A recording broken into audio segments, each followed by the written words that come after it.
I am 91 years old, and I learned too late that not every prison has bars. Sometimes it begins with a quiet conversation behind the kitchen door, with your own children talking about you as if you were no longer alive. My name is Hank Burton, and for a long time I thought growing old only meant losing strength in your legs, losing memory for small details, and losing the speed to cross the street. But that day I discovered the greater danger was losing my voice inside the house I had paid for myself. My children said it was care, that it was safety, that it was what was best for me. But when I heard the word nursing home being decided without my presence, I understood something you may need to hear today. If you do not protect your final choice, someone will call it love and take it from you. Stay with me, because what I sold after that night was not just a house. There is something almost no one talks about when it comes to aging. You do not lose your life all at once. First, they start speaking louder to you, as if your age had blocked your ears. Then they start explaining things that are far too simple, as if 90 years of life had taught you nothing. And before you realize it, they are deciding your routine, your money, your house, and even the place where you will sleep. At first I tried to accept it. I told myself that Michael and Susan were only worried that adult children can see dangers an old man might no longer see. They talked about falls, medication, overdue bills, the stove left on, the stairs, winter, loneliness, and every word seemed wrapped in care. But there was a different weight there, a weight I only understood later. Care asks, control only informs. Old age does make us slower, yes. I do not climb stairs the way I did when I was 40. I cannot read small letters without my glasses, and sometimes I forget where I put my car keys. But forgetting a key does not mean forgetting who you are. Needing help carrying a grocery bag does not mean handing your entire will over to someone else. That is the silent lie many families tell without realizing it. When someone decides everything for you before asking what you feel, it has already stopped being care. And if you are listening to this now, remember this well. Do not wait until you lose the house, the signature, the bank account, or the key to your own front door to discover that your life has become a family meeting without your presence. It took me too long to see it too, and it was inside my own kitchen that the truth began to appear. Let me show you. I had lived in the same house for 46 years on a quiet street in Ohio, where the morning still smelled of wet grass and slowly brewed coffee. My wife Linda had died 8 years earlier, but I still kept her favorite cup in the left cabinet, as if some part of the house needed to keep believing she would come back. In that house, Michael learned how to fix a bicycle, Susan broke her arm falling from the apple tree, and I grew old believing those walls protected me. The first signs came too small to feel like a threat. Michael started asking where I kept the house documents, just in case of an emergency. Susan would show up with brochures for senior communities, saying they were beautiful places with gardens, nurses, and people my age. They smiled while they talked, but there was a hurry in their eyes, a hurry to resolve a life that was still mine. One afternoon, Michael brought his wife, Carol, and the three of them sat at the kitchen table looking over my bills as if they were examining a sick patient. I was in the living room listening to the old clock tick, and every tick-tock seemed to ask why I was allowing it to happen. They said I needed to simplify, that the house was too big, that I could fall on the stairs, that no one would be able to rush over and help me in the middle of the night. And I almost believed them. That is the danger when people use soft words to push hard decisions. You begin to wonder if you are being stubborn, ungrateful, difficult, when in truth you are only trying to remain the owner of your own morning. The first sign was not a threat. It was a sentence spoken with a smile when Susan touched my shoulder and said, "Dad, maybe it's time to let us decide a few things for you." That night, I went to the kitchen to get a glass of water, but I stopped before turning on the light. The door was half open, and I heard Michael's voice saying my name in a tone no child should ever use when speaking about his father. He didn't sound worried. He sounded tired of waiting for me to accept what they had already decided. Susan answered quietly, saying the place was good, clean, safe, and that maybe it would be better to do everything quickly before I made things complicated. I stood still in the hallway with my hand against the wall, feeling the cold of the house rise through my fingers. Carol asked what would happen to my furniture, my tools, and the old pickup truck in the garage.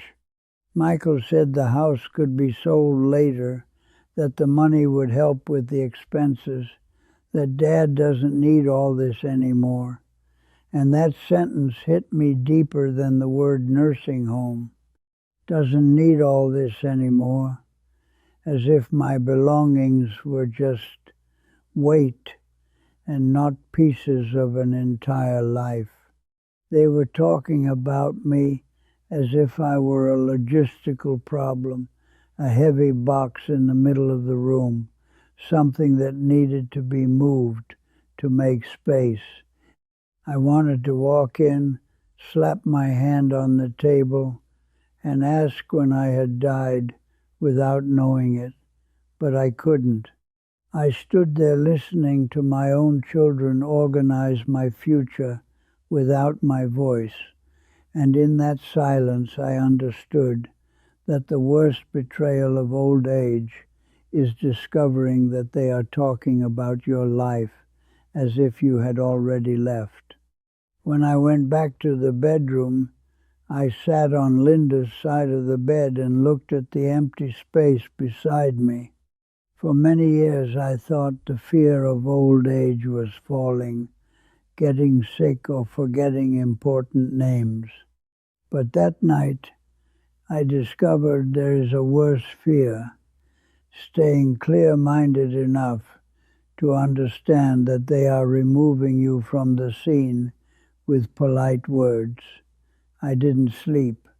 I stared at the ceiling until dawn, and when the first ray of sunlight came through the window, I already knew I was not going to wait to be taken away. Selling everything was not an explosion of anger. I did not wake up wanting to punish my children or prove that I was still strong. At 91, you do not have much energy left for revenge, but you can still have clarity. That morning, after an entire night without sleep, I went down to the kitchen, ran my hand over the table where Linda used to serve apple pie on Sundays, and understood that if I did not make a decision that day, soon I would simply be informed about a decision made by others. I called a real estate agent named Richard Coleman, a man who had known my neighborhood for decades. When he walked into the living room and started looking at the walls, the windows, the floor creaking near the stairs, I felt as if I were allowing a stranger to examine my own chest. He talked about price, market, appraisal, documents, but all I could do was look at the corner where Linda's rocking chair used to be. That house had voices inside it. Voices from birthdays, old arguments, children laughing, doors slamming, promises made in the hallway. My children only found out when the for sale sign was already planted in the yard. Michael showed up first, red with anger, asking if I had lost my mind. Susan came soon after, crying, saying I was being unfair, that they only wanted to protect me, that I was making a decision far too big for someone my age. I looked at both of them and answered without raising my voice. What was far too big was you thinking you could choose the end of my life without asking me how I wanted to live it. In that moment, I saw something break in their faces.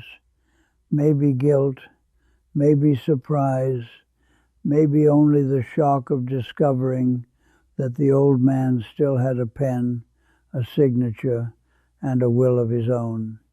And here is a truth I learned late. When you hand over your authority too soon, many people call it peace, but it is only silence. So I sold the house, sold the furniture, sold the pickup truck, sold almost everything that could be carried away by other hands. But the thing that hurt the most to sell was not the house. What hurt the most to sell was not the house. It was a version of my family that I still carried inside me.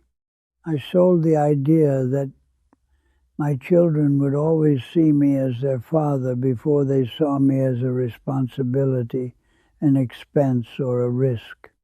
I took only a few things with me: 3 old photographs, Linda's wristwatch, a brown jacket she used to say looked good on me, and a small Bible with notes written in the margins. The rest stayed behind because furniture takes up space, but certain memories take up the soul. When I closed the door for the last time, I did not cry for the wood, the windows, or the garden. I cried because every room seemed to ask me why the people I had taught to walk now wanted to decide where I should be taken. Sometimes you do not sell a house. You sell the illusion that you were still being heard inside it. And when I got into the taxi with a small suitcase on my lap, I felt fear. Yes, but I also felt something I had not felt in months, my life returning to my own hands. I ended up in a small town in Tennessee where nobody knew my last name and nobody treated me like a problem waiting to be solved. I rented a simple room near an old church with a window facing tall trees. And for the first time in months, I woke up without the fear of hearing my children whispering in the kitchen. My routine became small, but it became mine again. I made coffee slowly, walked to the grocery store, sat on a bench in the square, and let the sun touch my face without rushing. It was not a luxurious life, but it was a life where every decision still passed through me. That was where I understood something. Freedom in old age is not traveling the world, buying new things, or proving strength to anyone. Freedom is being able to say, no, keep your documents, choose where you sleep, and know that your signature still matters more than the opinion of a room full of relatives. So, if you still have clarity of mind, protect your life before someone says it is too late. Organize your papers, know where your money is, talk to people who truly respect you. Because peace is not making everyone happy. Peace is not needing permission to continue existing. The most dangerous phrase I heard in old age was, "It's for your own good," not because it is always a lie, but because many people use that phrase to end the conversation before they even listen to you. When someone truly loves you, they may disagree, but they do not erase your presence from the decision. I have known elderly people who handed over passwords, deeds, powers of attorney, and keys because they were afraid of seeming difficult. At first, it looked like simple help. Later, they no longer knew how much they had in the bank, who was paying their bills, or why they had to ask for permission to buy something simple. That is the silent cost.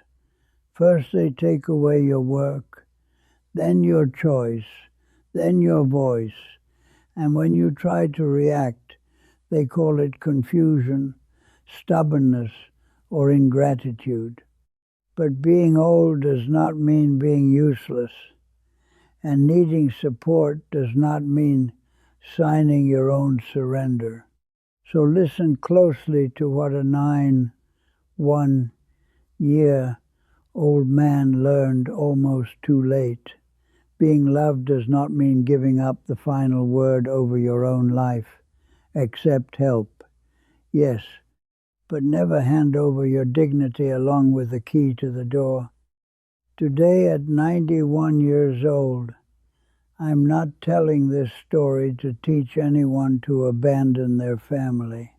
I'm telling it because loving your children does not mean letting them turn your life into a decision made in hushed voices behind a door.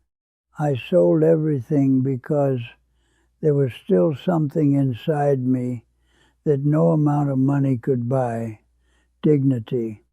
When I closed that house, I did not stop being a father. I simply stopped being an old man waiting for someone else to choose the final chapter of my story. Sometimes leaving is not running away. It is the only way to remain whole when love starts to look like control. So answer me honestly. Is your life still in your own hands? Or have you already started handing over small pieces of it just to avoid bothering anyone? If this message touched you, share it with someone who needs to hear it before it's too late, and subscribe to the channel